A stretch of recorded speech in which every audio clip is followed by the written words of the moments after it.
I agree. But like your base pay should be enough to justify you taking the fight and giving your all. Like if you went out there and put your fucking ass on the line, you did all of this work, like you deserve your pay. Yes. Not half of it. Yeah, I agree wholeheartedly. Another things that you've touched on. They do it though is because they know that the worker's always going to assume that they're going to make the bigger chunk. Sure. Yeah, and exactly. It's a way to exploit confidence. Mm-hmm. Yeah.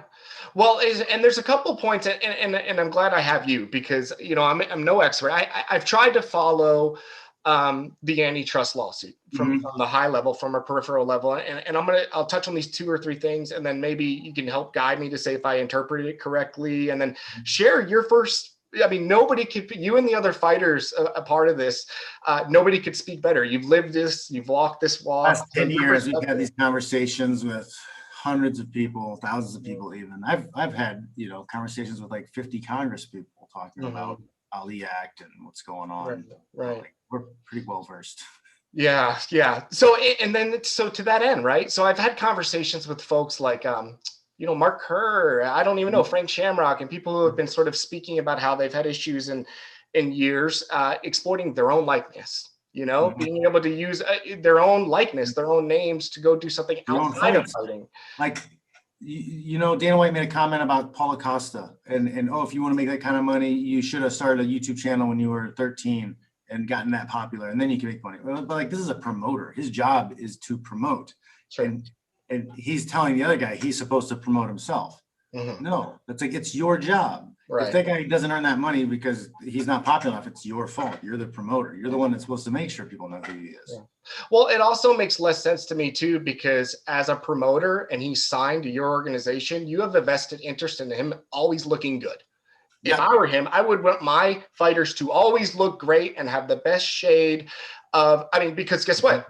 It's symbiotic that the better he does, the better we do, and vice versa. So why diminish your own product, or, for lack of a better term?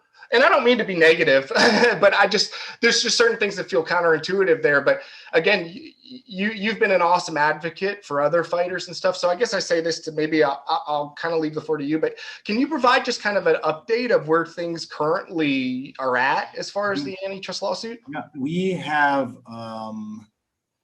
we've received from Judge Bulworth class certification, but it's not finalized because he has to release his written statements about it.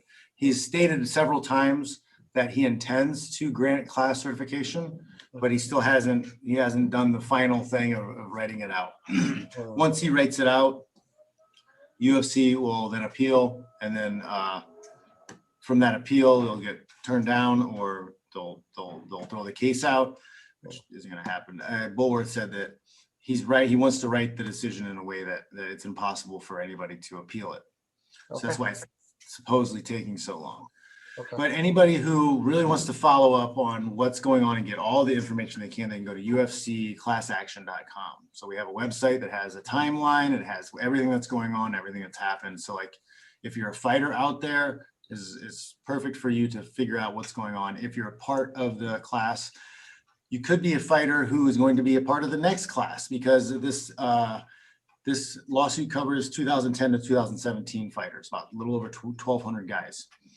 They're going to file another class